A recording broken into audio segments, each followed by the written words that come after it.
You know Good Burger? I do. You're the first person that's ever asked me that, Oh, really? but something captured my imagination there. And I remember just going back to class, I think it was contracts class, and buying a bunch of Goodlawyer domains. We've always served businesses. Yeah. And we've always, built out our Goodlawyer network with solo lawyers. The thing that has really changed is how we package up the legal services that these lawyers are providing. And in the early days, it was a lot like Airbnb for a corporate lawyer. You come on, or, IP, whatever. That guy looks good. Here's a fixed fee service, which, at that time was pretty innovative because you couldn't go a lot of places to get a quote, an upfront quote, which is also funny because every other service you buy, pretty much, you're always getting a quote. But the lawyers, somehow they avoided that. As far as I'm aware, we're the only legal company in the country that's throwing yacht parties. Hi there, my name is Brett Colvin, and I'm one of the co-founders and the CEO of a company called Goodlawyer. Goodlawyer is a platform that connects experienced in-house lawyers with enterprise legal teams on a fractional or full-time basis. Today, we are right across Canada and into the United States. Our HQ is in my hometown, Calgary, but the biggest chunk of our lawyer base is here in Toronto. And we've got lawyers right across the country, every province, and just about every sort of industry that you can think of. Today, we're over 400 lawyers across the network and growing pretty much every day. I think the part that gets me most excited about Goodlawyer today is the re-articulation of our mission, which is to be the most desirable way to practice law. And what that means for me is truly focusing first and foremost on the lawyer experience. And, for us at Goodlawyer, it really comes down to if we can win the talent, we will win the game. And ultimately, I think even from my time in big law and just my career before Goodlawyer, it became so evident that there were unbelievably talented lawyers that didn't fit in the traditional box. And, for us at Goodlawyer, trying to figure out how to create opportunities so we don't lose those incredibly talented professionals and we can give them fulfilling careers is really what the name of the game is at Goodlawyer today. But yeah, man, so you just flew in from Calgary to Toronto, right? Landed like an hour ago, came straight here, my friend. Awesome. I'm glad that we're the first stop in the tour. There was supposed to be a bit more of a buffer, and appreciate you backing this up a little bit. All good. Snowstorm in Calgary almost kept us grounded. So I'm very pleased to be in Toronto, and the weather's nice, minus a little bit of that funny fog. And yeah, man, it's good to be here. Well, it's good because this is already setting the context, talking about weather, right? As being Canadian.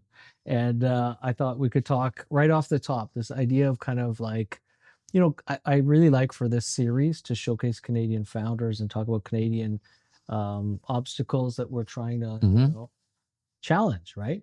And so let's just start from the top with the what's the Goodlawyer story, and also is it inspired by the movie about burgers?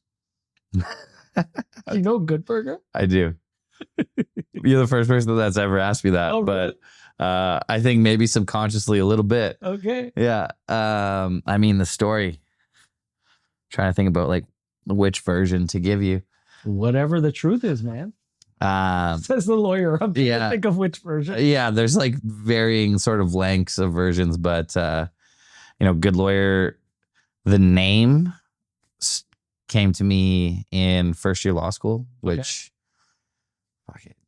it's like 12 years ago, maybe longer. And I was at the U of A, where I went to business school as well.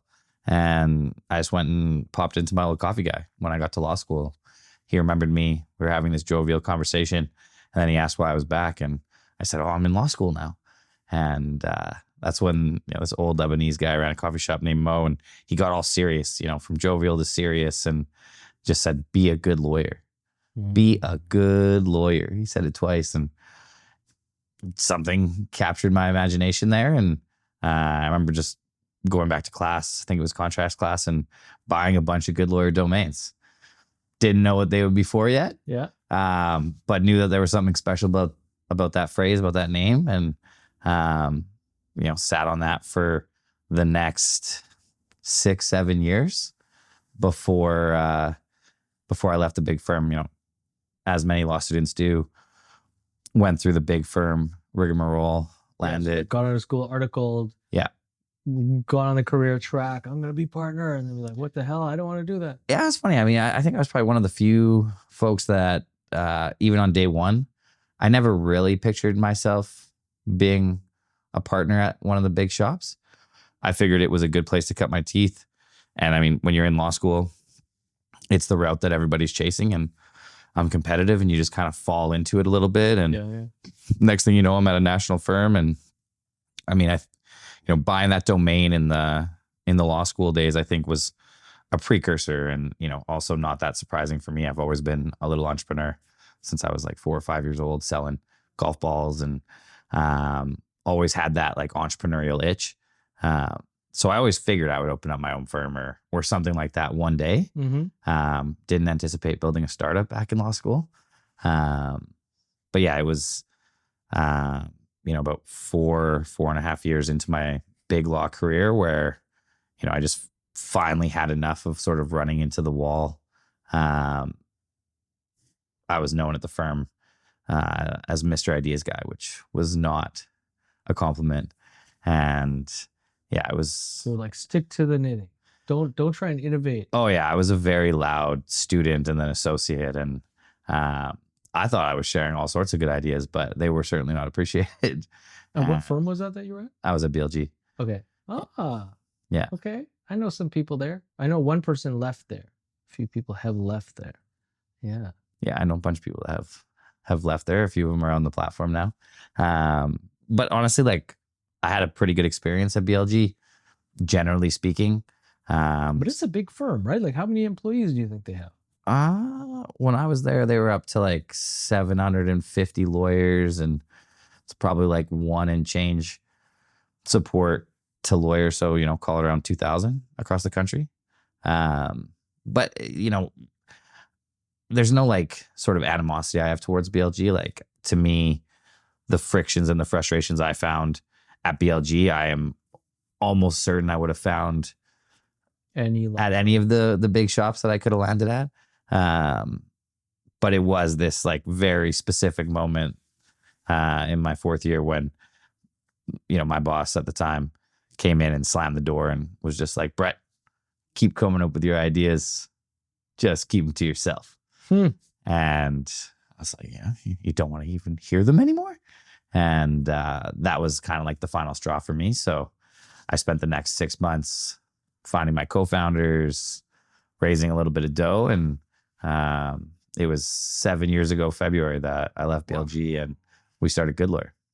So, okay. So the idea, that's really interesting because I've rarely heard from my travels throughout the world of lawyers kind of like starting their own thing. And I've always wondered about that. It's like you're either a solopreneur kind of lawyer, you got a few clients, you focus on one thing. It's like you're an estate lawyer and you manage a few families' estates, or whatever. Or you're working for the man. And, yeah, the many men. Yeah. And so, and you said you described it, you used the word just now, platform. Goodlawyer is a platform. So I guess when it kind of like inspiration struck to say, I'm going to do something for myself, and you're thinking back to the inspiration from the kebab shop. Was it a kebab shop? Coffee shop. There you go, coffee shop. What at that time, how did the name come to fruition right away? Like, I mean, there was something in Goodlawyer that like really resonated with me, and since coming up with the name for the company, I see it everywhere. If you're watching Suits or pretty much any show with a lawyer in it, like at some point, and I'll catch the dialogue, they're gonna say, "Oh, you need a good lawyer. I'll be a good lawyer." It's just like part of the vernacular. Yep. And so that always like really resonated when it came to the name. And I think that goodness about it is more than just being highly competent. It's, about being a good person, doing the right thing. And I think in the world of law, especially big corporate law, that gets missed a lot. And, when I was at the firm, I think, one of the inspirations for starting something that was different, after running into the wall enough times and coming to the, I'd say, pretty clear conclusion that I couldn't change it from within. I would have to step outside to build something different.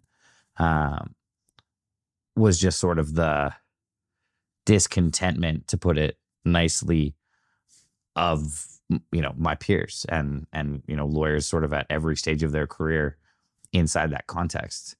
I looked at my bills, and I'm probably the only associate that was like doing the real quick math, being like, I'm billing out at 500 something an hour and I'm putting 50 something in my pocket. That math didn't really check out for me, especially when I was bringing in the business.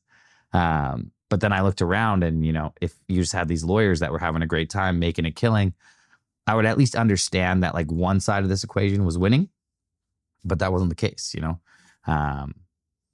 The amounts of depression, substance abuse, burnout, folks just leaving the profession completely, all those numbers are ticking way into the red when it comes to the legal profession. And so for me, I knew clients, especially, some of the smaller ones that couldn't foot infinite bills. And most importantly, I think the lawyers that I was working with, nobody seemed particularly happy. And when I looked at the business model, I just figured that there was a way to do this in a more efficient, sort of streamlined way, probably with the internet, and, leave the businesses that we support and the lawyers that we serve in a better spot. Why do you think not many lawyers are entrepreneurs or entrepreneurial about the profession? Well, yeah, that's a great question. Like, I have a follow-up one, but I'll save it. So yeah, I'd love to hear. So, I mean, just on its face, there are very few, I would consider myself a bit of like a thoroughbred entrepreneur. Like, I love business. I've loved it since I was a little kid. And then frankly, and I'll get to in a second, how I ended up in law feels like a bit more of the unusual step for me to take than me starting a business.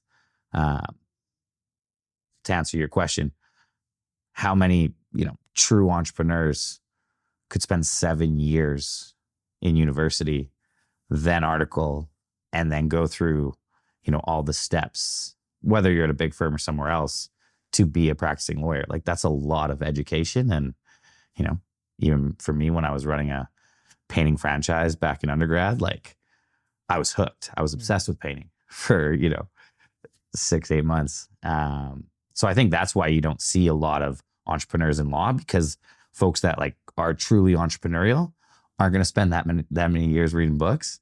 And for me, I think, the reason I went into law at the time I did was because my dad was really pushing it. And then he, sadly passed away pretty suddenly. Oh my God. Sorry. And my mom, she's a PhD psychologist. She was always hammering me and my brother to go to school and, take that as far as we could. She's like the classic sort of professional. So I think that encouragement and push from my mom, coupled with, the push I was getting from my dad, and just like the sort of uncertainty I felt at that time, losing him, I didn't have sort of the courage. I wasn't bold enough to go and start my own business at that time. So I, was always pretty good at school.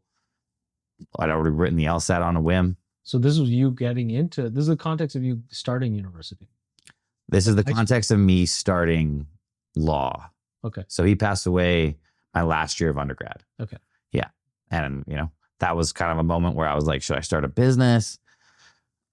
Should I But locking into something certain for a few years ahead. Yeah, I think comfortable. I think if he didn't pass away, I probably would have just kept on going with the contracting business, and probably would have gone down that path. But he passed away. I went into law, spent the next 7-8 years of my life, and kind of following the traditional steps, and finally that entrepreneurial itch and sort of that frustration with feeling so contained caught up with me, and that's how you get me starting a company like Goodlawyer.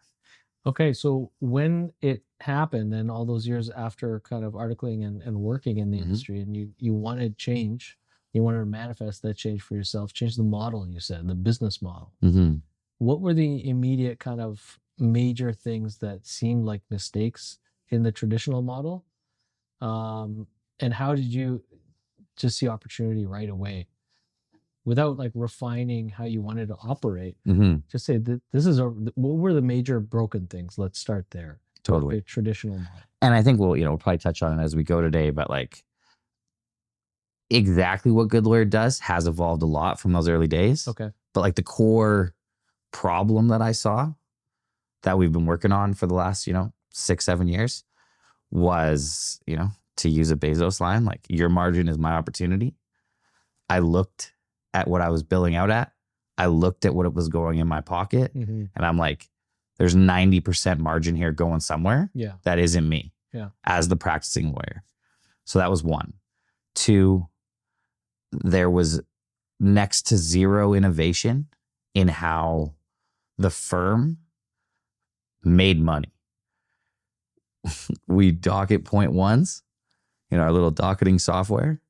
You write your little, sentence about, what you did for the last 6 to however many minutes. All time logging. And then we send an invoice out. And if you don't like the invoice, you're going to let us know and I'll mark it down until it gets to a place where, you're going to want to come back for some more or at least won't go somewhere else. So for me, there was this sort of perpetual frustration on the client end. Yeah. And it's funny when you see a lawyer hire a lawyer, say they're going through a divorce and it's like their first experience hiring a lawyer, they can't stand it. They're like, what is going on with these bills? Like they just keep stacking. I'm getting these invoices that are like 20 pages long. I'm like, that's what you do every day to your clients. Right. So being on the receiving end of that bill never tastes nice. Mm-hmm. And then again, for me, I think, and where Goodlawyer's really evolved to, and our mission today is to be the most desirable way to practice law. Oh. So we are like extremely lawyer centric because, our strong feeling, and I'd say it's proven out in the market, is like if you can win the talent, you will win the game. And so first and foremost, we are trying to build this community, this platform, that includes some tech tools on the back end. That includes the brand. That includes yacht parties. That includes a lot of things. Yeah, we'll get to that. Oh yeah, I'm sure we will. Can't say yacht parties without an explanation. We're trying to build something that didn't exist before, that is a magnet for incredibly talented lawyers that, like me, are tired of the traditional path, need more flexibility, and there should be an avenue for folks that, have a lot to offer, but are kind of tired of being confined in that box. Okay. Just like I was. So the whole, like the impetus to change the model was to reduce, it sounds like 3 things kind of converging. There's this like reduce cost to customer, as well as additional. Cut the fat was one for sure. Cut the fat. Yeah, cut the fat. So lean out on OpEx and pass the savings on to the customer directly, whilst also in making it easier to enjoy work in the profession. 100%. Act as a talent magnet. Yeah. And be able to perform, that much better because of it, because people are happy working with you and they're good. Totally. It's so funny, when I became a lawyer, would tell people, what do you do? Oh, I'm a lawyer. And I would often get this reaction where they would say, they'd be like, oh, congrats. Oh, really? Oh, congrats. Like you made it. Yeah. You're going to be set for life. But then you meet so many folks in the profession, parents, they have kids. Right. Actively telling their children not to pursue law. Mm-hmm. And it's like this dichotomy where like you made it, but then you get inside the machine and you're like, oh, wow, this was not at all what I was expecting. There's like a whole lot of drudgery and like, maybe it's a bit extreme, but I almost feel like I'm a well-paid slave. Like, right. I don't own my time. I don't own, my output. I got limited sort of decision-making authority. I'm just there to like pump through contracts and get those dockets on the board. And that just didn't resonate with me at all. And sounds like a nightmare. It also drives this terrible incentive where like you are actually rewarded for taking your sweet time. Like there was a few things that I came up with while I was there that like made certain processes significantly more efficient. And like, you get the ruler, like, don't do that. Why are you doing that? Yeah. I'm like, because I can't. Yeah. And, even at that time, I started fixed fee quoting a bunch of, my files with like, the bankers that I was working with. And that was received really well. And it was funny, like the software that we used to dock it, which ultimately leads to the bills, you couldn't even insert a fixed price.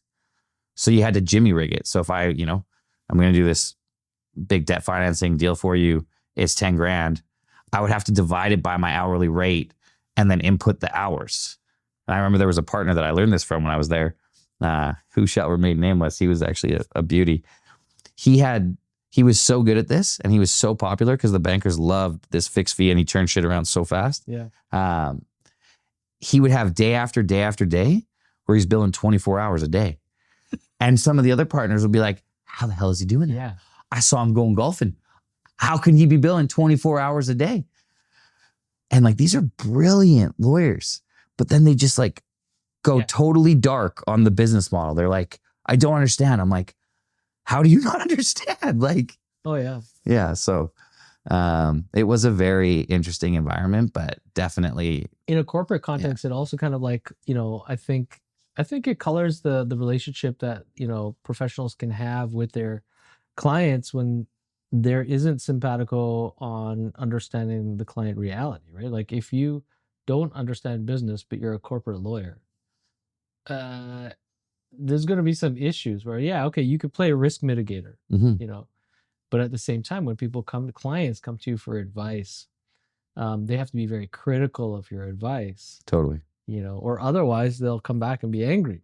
And it's interesting. So without innovating on the business model of lawyering itself, you're not really engaging in business. And so that's a tough thing, because especially in these large firms where people I don't know how it works, but I assume that when you make partner, you buy some equity in the actual corporation, right? Yeah, but it's not actually equity. Okay. Like but that's isn't the bonus a dividend? You buy a partnership unit. And what a partnership unit does is it gives you a right to share in the profits of a firm on an ongoing basis, as long as you have that partnership unit. Actually own equity in those. No, you you give them a lump sum, and then when you retire or they kick you out, they give you the lump sum back plus like a little bit of nominal interest. Okay, so it's just a token. It's 100%. Okay. There's no calculation in any of the big firms in Canada for goodwill. If you join a firm today and you're there for 20 years. 20 years, the firm's bigger, more successful, making more money. You got to reap the benefits of like extracting profits every year. So that's your benefit. But when you sell that equity back, to the next partner coming in, get your taco money back. Yeah. It's not like owning a tech company or a start, it's not like you've just increased the enterprise value and like this is your big liquidation event. Right. Which also is another example beyond just like the bad incentives of billable hours. This other like twisted incentive that actually doesn't reward exiting partners for all this enterprise value that they've driven over the course of their career.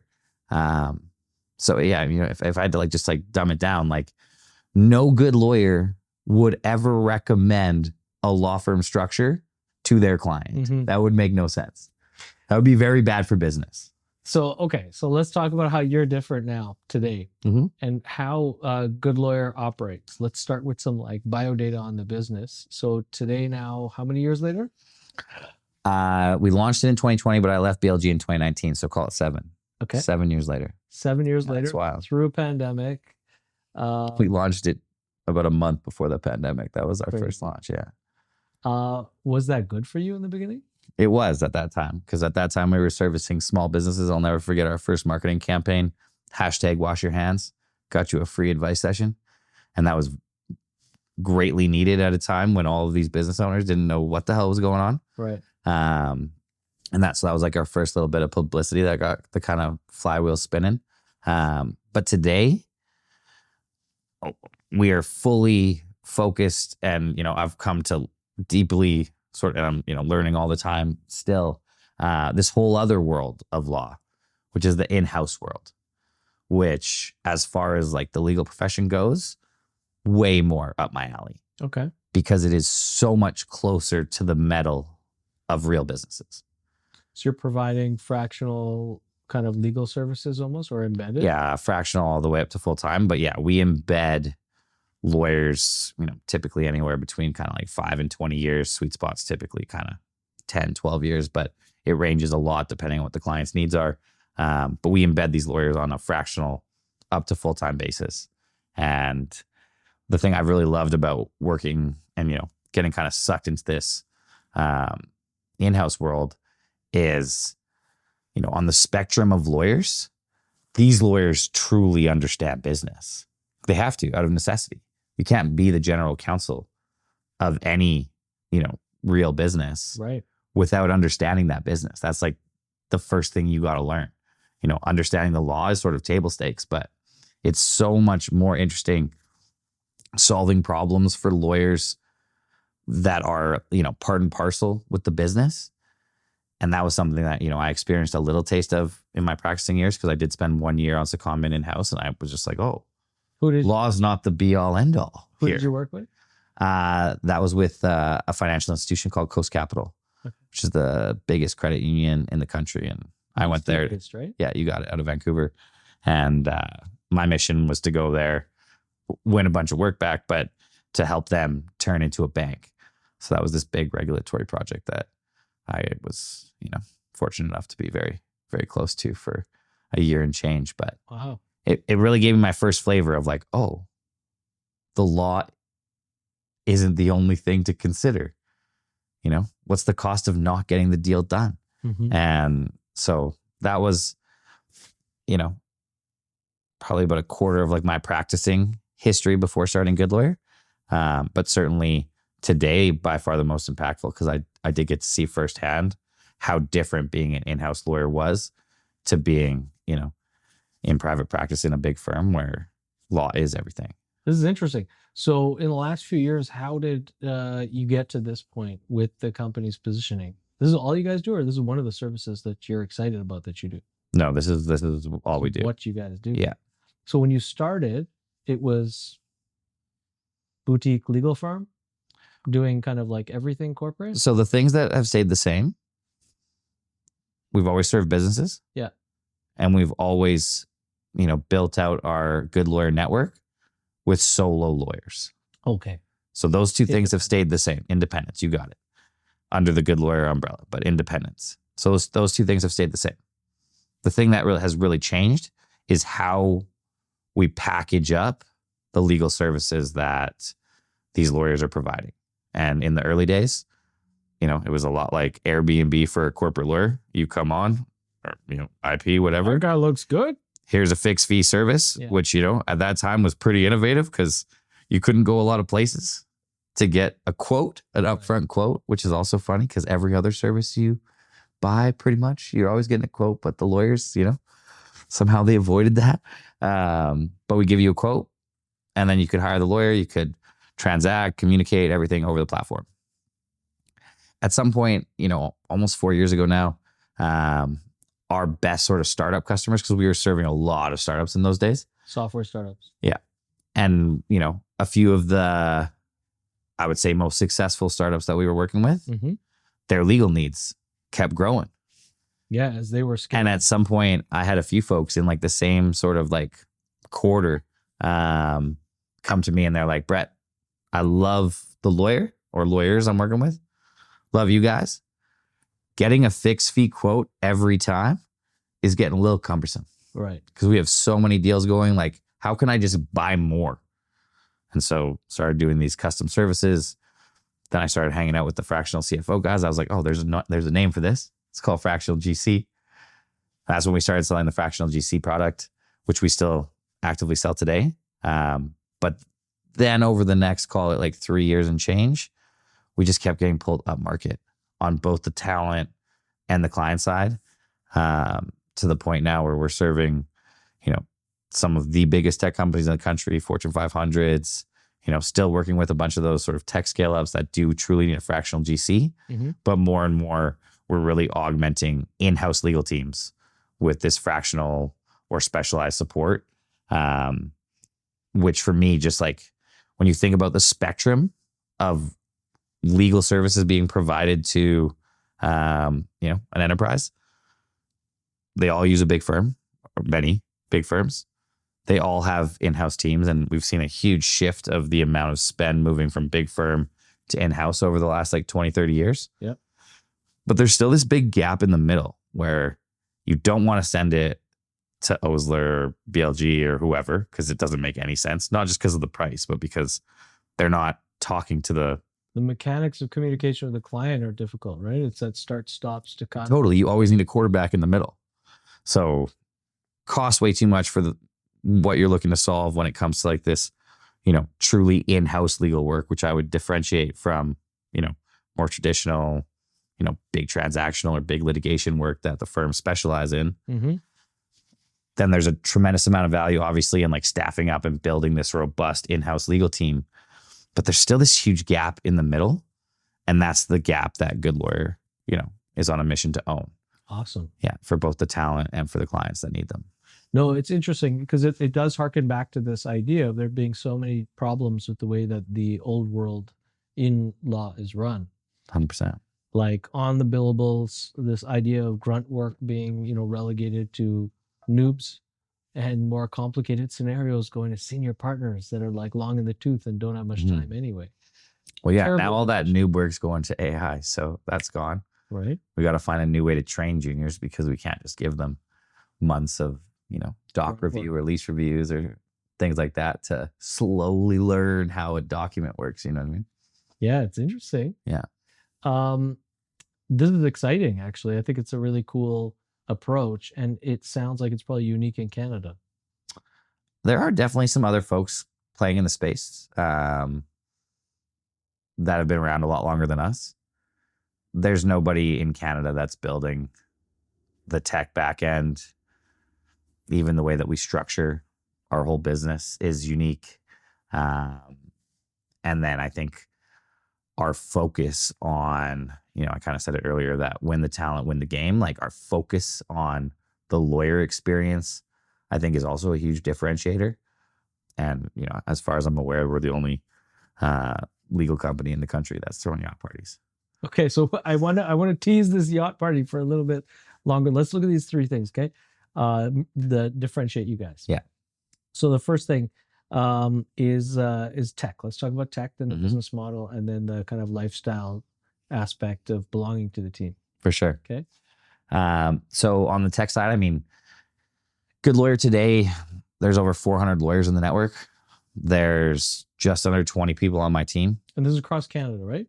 Yeah, and now we're also dipping our toes into the US. Okay. 90%, just over 90% of those folks are in Canada. The majority of the remaining are in New York. But yeah, over 400 lawyers in the network. Wow. Less than 20 people on my team. And, a ratio I mentioned earlier, thinking back to my big firm days where you're looking at, 1 to 1.5 sort of support to lawyer inside of those organizations. Mm-hmm. We're one support per, if you kind of classify the company, the 18 to 20 people on my team as the support, what's that? 1 to 20. Yeah. You're 5%. Wildly different ratio in terms of, how many lawyers we're able to support and, grow their practices. That is a function because, we've picked a business model and packaged up services in a way more efficient way. It's a lot easier to sell. We're kind of like Costco. I sell you high quality in bulk, but you got to buy in bulk. Right. So that is certainly a core piece of it. But then a quarter of our team is on the dev and product side. And so in the early days, that was building the marketplace, that Airbnb for a corporate lawyer. Today, it's building our back end where, almost instantly we can go from a discovery call with a potential prospect to searching our, growing database for the needles in the haystack, automatically create the proposals, pull out, notes to prep the lawyers in the right way. And so we've really streamlined the sales flow. And then we've also proprietary software. Yeah. And then we've also put a bunch of tools in the lawyer's hands. because there is an AI docketing system we built from scratch. Wow.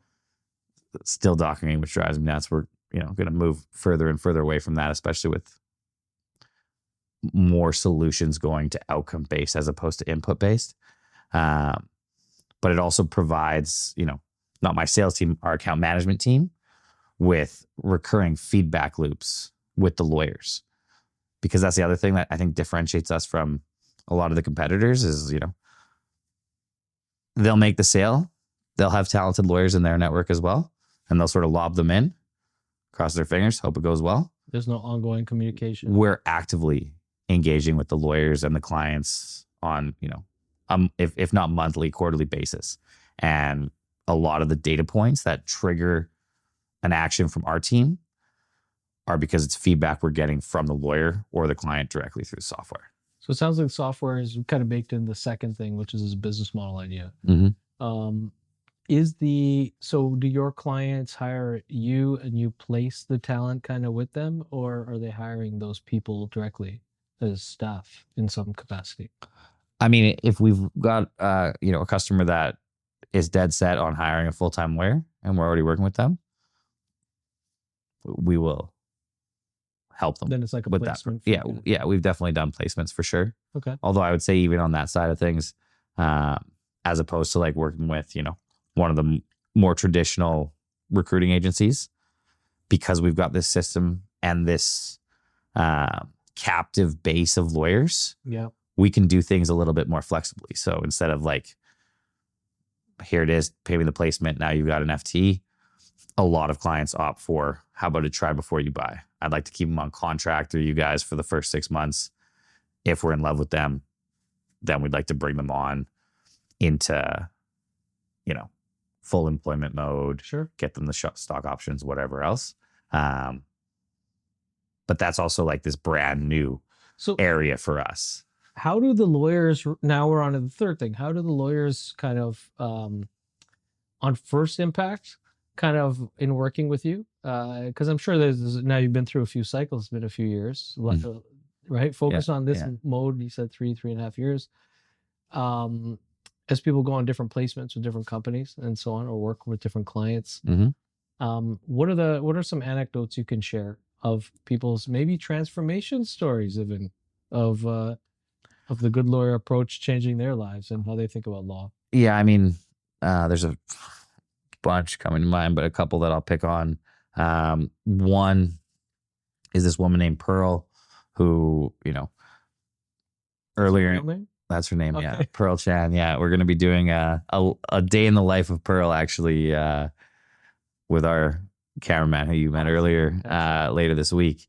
But, earlier in her career, she did the firm thing briefly, but has spent almost the entirety of her career in-house. And, one of her claims to fame was doing the first $1 billion transaction in the cannabis industry.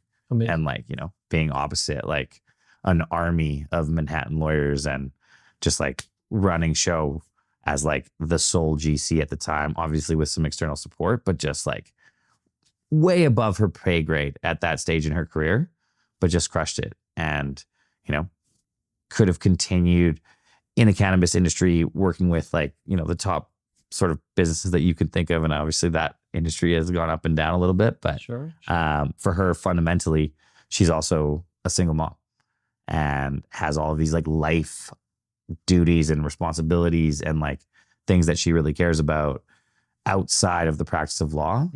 And so being in that environment, like it was just too much tugging. And so, she found us 2 or 3 years ago, and, she's told me numerous times that, we've just changed her life.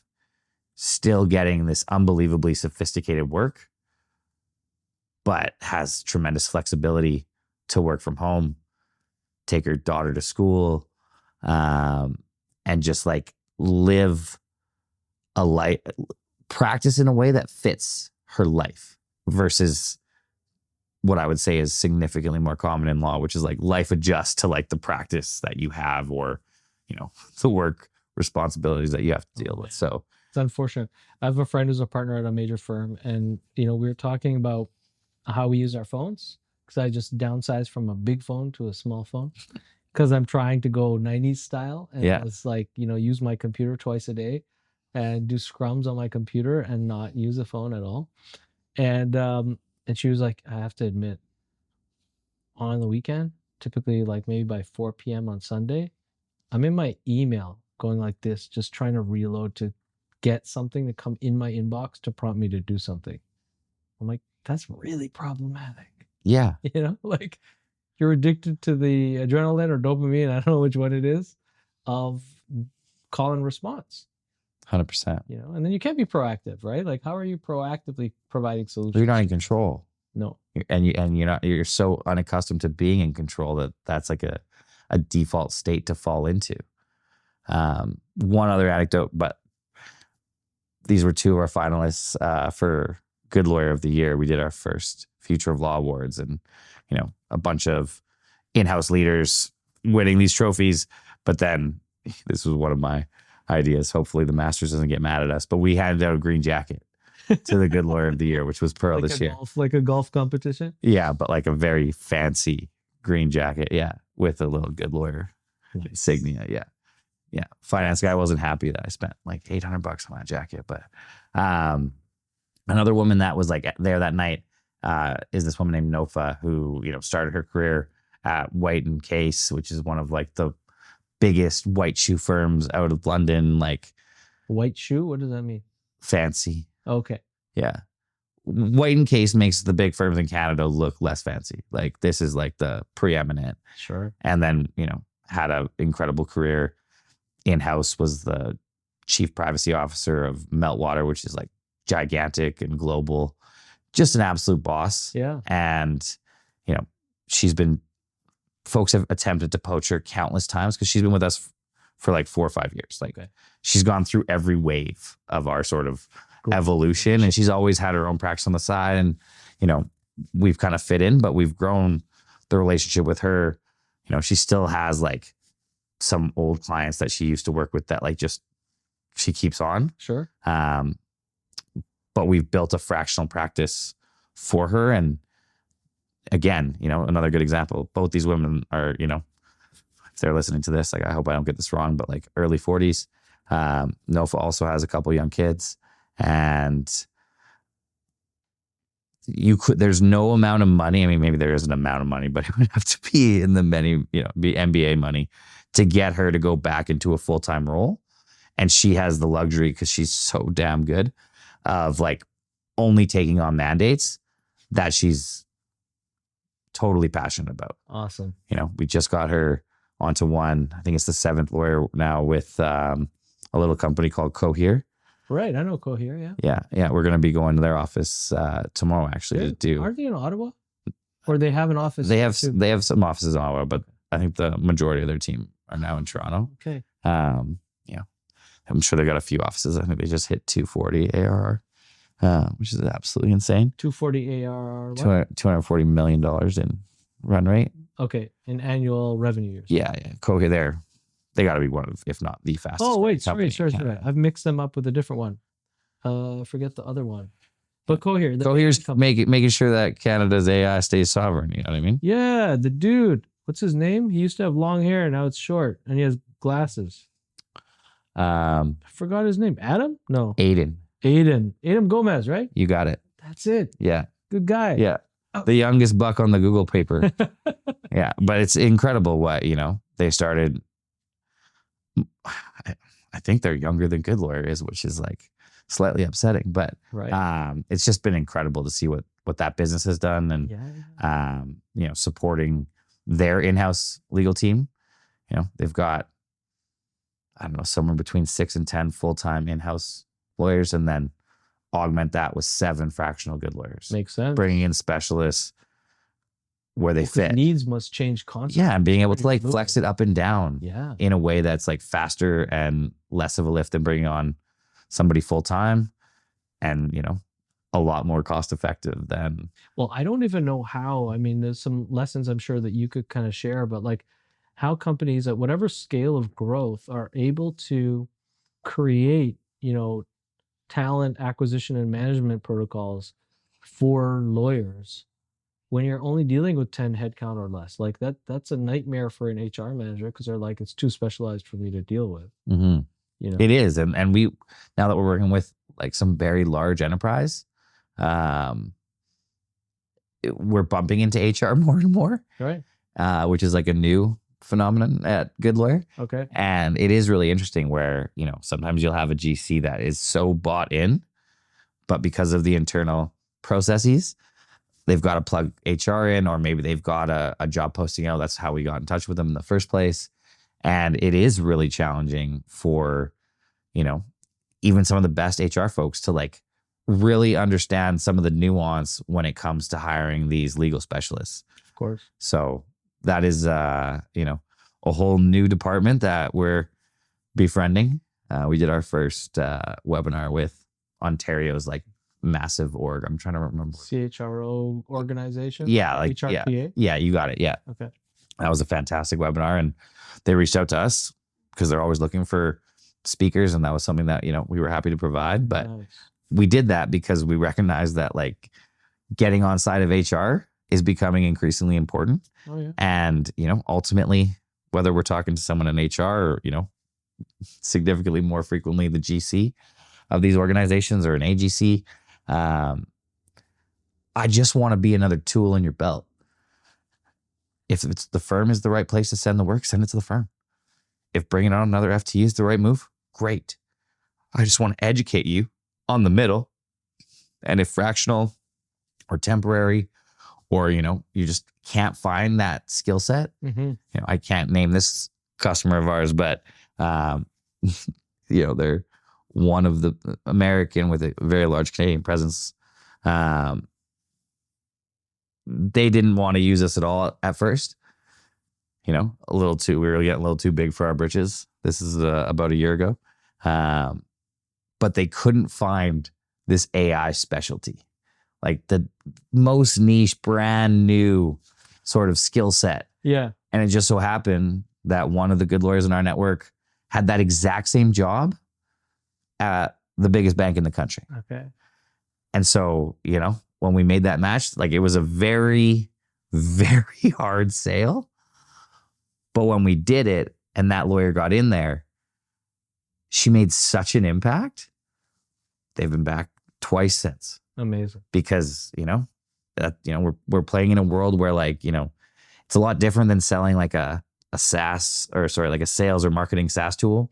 Even then, I think the business climate has changed so much in the last, let's call it from a milestone for fun since the pandemic, right? And especially in the last couple of years in tech, things are so fluid that, like, I think smart leaders are increasingly valuing quality talent accordingly. You know, and I think everyone's balance sheet from the last 5 years can kind of attest to like the need for efficiencies and for expertise. Totally. You know, especially in that kind of, well, especially when you have so much leverage now, right? Like, yeah, if you know how to use the tools, and like one person can have so much leverage, right? If they're the right person. Well, and I think this is interesting because until recently, even within tech, you know, not many organizations would understand that it's possible to hire. I mean, in tech, you'd call them like 10Xers or whatever. Yeah. Engineering. Yeah. 100%. Like super efficient. 10X good lawyer, baby. and then at the same time, we see this with engineering and in tech, of course. The question, 100Xers in that world. Sure. But then there's also that question of like, can you hire them to be the, like, you know, senior dev that's going to peer program like with everyone in sequence so that they're training all the juniors up, you know? Or are they going to slay the beast that's like our biggest problem and then put the notch in their belt and go to our competitor because they're mercenaries at the end of the day? And there's a big problem with the labor pool across the board in North America in tech, right? Totally. So it's really interesting. I think a lot of leaders I talk to are saying we've been burnt because of that so many times that we know the tools are there to have our whole team be 10Xers, right? But we want to focus on the other things that encourage them to participate in the culture of the company and stay with us. You know? I mean, as a leader, that's like always like, you know, we're at a vastly different scale than, you know, an organization like Cohere as an example. But building a company and a culture, and the other folks that you have on the team that is so sticky, it's like one of the most important things that you could possibly do. Oh yeah. And I think, just jumping back to like the legal services industry, it just moves slower than, certainly than like the engineering space. And trust is, lawyers are risk adverse humans, just sort of broad stroke as a group. And the cost of getting things wrong, at least the perception, is very high cost. And that was banged into you in the firm. Like, no mistakes are tolerated. Right. Like 0 mistakes. So you've got this like risk adverse group who gets like pummeled like that coming through the ranks, as they're going through their career. And I think it just leads to a situation where, it has been so hard. And I think we've done it, exceptionally fast in our industry, but it's so hard to get the trust level up to a point because folks aren't willing to just take flyers. Yeah. Like, you need to get a referral. You need to, prove your worth before you're like even in the door. So there's so much work you got to do on the front end to establish trust, in business generally, but especially in law. Mm-hmm. And, I think for us, it's feeling like a bit of that, sort of momentum moment where you can kind of feel a lot of these deals kind of like flipping in because, they're hearing it from a friend over here, from over here. And, and it's an exciting time. Place to be. It's also because, I think your company and my company, Startwell, are about the same vintage. I founded Startwell, maybe we're a bit longer in the tooth, in 2017. Yeah. Okay. April 2017, but it always takes longer than you think to hit that point as well. Definitely. And we've had some weird bumps in the road in the economy and political arena and whatever happened in the last few years. But yeah, it's funny, man. Everyone always says, like startups, they say, well, historically, people would say 3 years, right?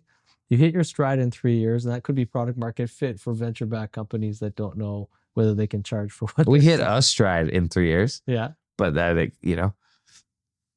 wasn't enough of a yeah. Yeah, and for us, it's like the 3-year mark was the pandemic, and I'm in a physical real estate. Pretty tough situation to be in. And then we pivoted, we stayed with it, and the resilience was something I invested in.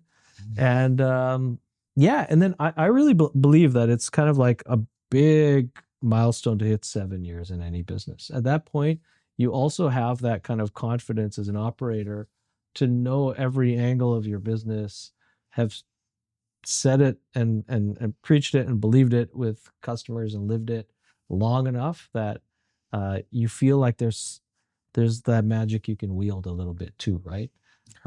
There's definitely some magic. And I think for us, one of the things that I'm really excited about is, we're a little under 20 folks, but I just hired 5. Whoa.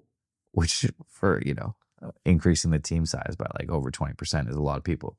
And they'll all be starting here in the next couple months. And we're bringing on, across these new folks that are joining the team, more legal industry experience across them than my entire existing team. Amazing. And like significantly more. And, I think that's a marker of where we are at as a business, the type of compensation that we're able to offer. But I think the biggest thing is like our legitimacy and like stayingness in the, resilience. These people are still pretty risk averse, but like we've become like the exciting option instead of the scary option. And, it is massive career changes for most of these people, right? Maybe all of them. But we're at that place now where like, we've got enough street cred because we've always had the mission and the excitement and like the yacht parties, which I'm sure we'll touch on eventually. Now let's talk about it. We're there. But like we got the credibility now, right, to start attracting these people. And like this does feel like, the next level. There's many, many more levels to go, but the next level in the game. So I'm pretty excited. That you should be excited. and feel, yeah, just thrilled.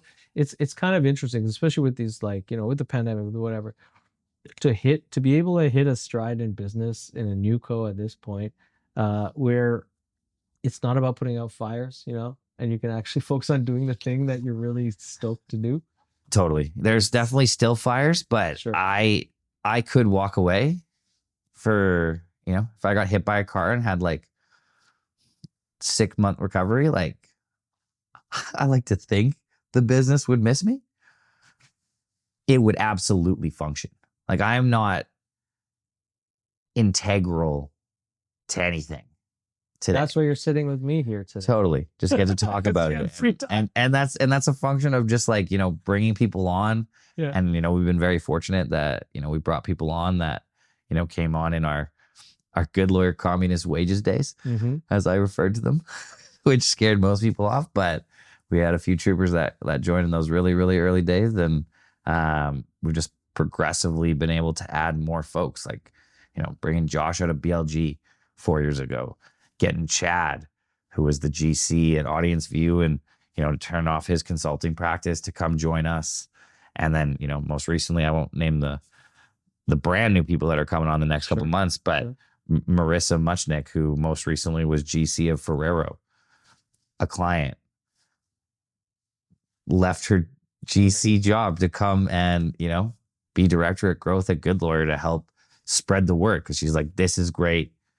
I love what you guys are doing. I'm ready for sort of a very different feeling day to day. Let's give it a go. It's huge. Yeah. We should talk about. We're hosting high teas now. What? High teas? High teas, yeah. High teas on the high seas. Mm-hmm. High teas at the Shag. So what? You're talking about how Friday, Marissa's hosting a high tea for a bunch of these incredible women leading legal functions, in Toronto. Oh, I see what you're saying. We got 20 women going for high tea at the Shangri-La. Yeah. That's not what I pictured 5 years ago.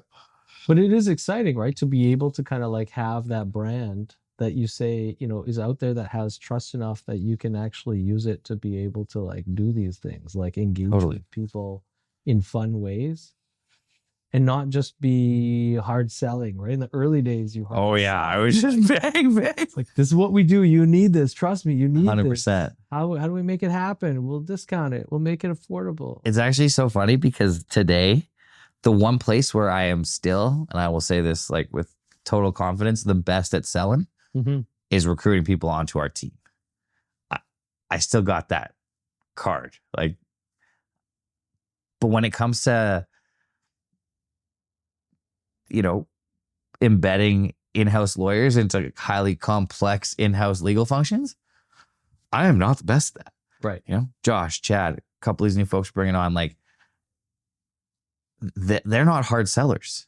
This is like a consultative problem-solving discovery. I'm not, because you're right. In the early days, I'm like force feeding you Good Lawyer Pro, buy the subscription. Not like that at all anymore. It's like, let's just deeply understand your problem. And then let's go and look at these incredible lawyers we got. Let's see if we can solve it. So it has been very interesting how that's evolved. And I'm not the best person to be on those front lines. So fortunately, I'm not these days. So what's this about a yacht? Bringing it back to Toronto, my friend. This is during Toronto Tech Week? Or when do you have your yacht? This will be June 4th. What's happening June 4th? Like, what's the deal here? What I've forgotten. This is, so historically, we always held the yacht party in connection with Collision. Okay. And then we made the move to Vancouver to do it next to Web Summit last year. Okay. Done with that. Yeah. This is going to be a more permanent fixture in Toronto. Good Lawyer Yacht Party. Yeah, it's totally. Okay. Yeah. This year, because I do like to spin it up with something. So this year, the whole theme is the World Cup. Okay. So this year, it's a bit of a mouthful, but Good Lawyer World Cup Food Cruise Yacht Party. That's a lot of words. So it's going to be the Good Lawyer Yacht, which, we probably had a couple thousand people on that thing over the previous 4 years in Toronto. Wow. This will be by far the most lawyer and more specifically in-house lawyer Dents Yacht. Okay. You are still invited, my friend. Thank you. I'll naturally try my best to be there. But then we're also canvassing, and I might pick you up for a couple ideas on this front. All the World Cup winners historically, there's 7 countries that have won the World Cup. Food stations of local restaurants. We're gonna have a whole kind of food fest on the yacht this year to tie it in with the World Cup. So awesome. Yeah, this will be our first standalone June 4th Goodlawyer Yacht Party. Epic. Well, you know what? The whole city's excited to do stuff during the World Cup. Totally. So I don't know if you knew this too, but 3 of the leaders on my team, myself included, we were all varsity soccer captains. So soccer is like deeply ingrained in our business and our culture. And so, yeah, we're really excited. Amazing. Did you get some tickets? To the World Cup? Yeah. My cousin is a co-owner in the Women's League Ottawa team. Apparently. He's so random. He's got all these connections to all sorts of things. And so he called me up that's another reason I have to call him back. Okay. But he called me up the other day and he was like, let's go. And I'm like, man, those tickets are too expensive. How much are they going to be? He's like, well, I'm a co-owner and blah, blah, blah. So we get a great price. We get the standard price. And I'm like, what is the standard price? It's like $3,500 or something. I'm like, I'm not paying $3,500 to go, fight the crowds. Although it sounds like a great opportunity to watch a World Cup game. I'd rather go to the pub with you, my friend. That's fair. Now, I don't know if he's gone behind my back. Those are some pretty good tickets if they're face value $3,500. Yeah. And so I don't know if he's going and I'll be alone in the pub or what, but well, it's gonna take over this city like you've never seen. Yeah, honestly, I haven't even begun to think about what it will do, but we should definitely do some programming here. Maybe we can dovetail something into your yacht party. Would love to, man.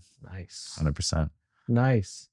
We didn't talk about any meta stuff to do with Canada, to do with founders, to do with industry stuff, but I liked our conversation profiling everything about. Well, I got a lot of opinions on that front, so we'll have to do a part 2 sometime, my friend. Oh yeah. Nice. Definitely. I will give a shout out to the Build Canada crew. I love what they're doing. Again, kind of how an in-house lawyer is closer to the metal of a business. Those folks seem to be a lot closer to what's really happening and seem to be doing a pretty good job at sort of bringing that information up. And again, it's the right folks. So hopefully Mark listens. Actually, you know what might be great for our audience also, because primarily our audience are entrepreneurs based in Canada, but also global. If we can end our lovely conversation on any advice that you would typically offer in meeting an entrepreneur who's running a rapidly scaling company and questioning the in-house legal counsel kind of question, I'm sure it's one of these things that people don't figure it out till they need it. Okay, so not early stage, the rapidly scaling founder that's seriously considering in-house legal. Or a couple identities, but so for the one that always comes to my mind, because that's where I thought you were going to go, is the early stage founders that are listening. The most important thing you can do right out of the gate, and if you don't do this, it will punish you later, is you need to figure out what your equity vesting schedule is with your co-founders. Equity vesting with your co-founders. Do not cut the pie up on day one in whatever way you're thinking of cutting the pie up. Make sure it vests, because somebody is inevitably going to leave, and then you're going to have a bunch of dead weight on the cap table. So that is my single number one reco to early stage founders. For the scale up guys and gals that, are just racking up big firm bills or burying what they know is some serious legal issues under the rug, reach out to us, obviously, but start seriously thinking about, that in-betweener period and bringing on a fractional GC. There is a point where you're going to need a full-blown GC, and you're going to have to pay that person well. And I would advise startups in any regulated industries to really think about that lawyer they're bringing on their team as part of their executive function. And I think if you find the right lawyer, they will add a lot more value than just doing your legal work. There truly is a different sort of like thought process, skill set that, you know, a really good lawyer that you're bringing into your team can provide on a full-time basis. So that's when you're thinking about your first GC. But in that interim period, if the bills are starting to feel unreasonable, or the speed or the sort of connectedness to the business, if you feel like you're having to over explain every time you're on the call with, you know, the big firm you're working with, start to think seriously about what it looks like to bring on a fractional GC to help you sort of get over that in between hump from early stage to a, you know, little further along where you have a full-time lawyer, you know, on that exec team. Because having somebody that, you know, has your email, is in your Slack or your Teams, is talking, you know, to your product folks, to your sales guys, like having someone who's in the business, even if it's on a fractional basis, wildly different, wildly more cost effective. There's a reason you shop at Costco. Right on, man. Right on, baby. Thanks for spending time in the studio with us. Thanks for having me. This was a blast. Wicked.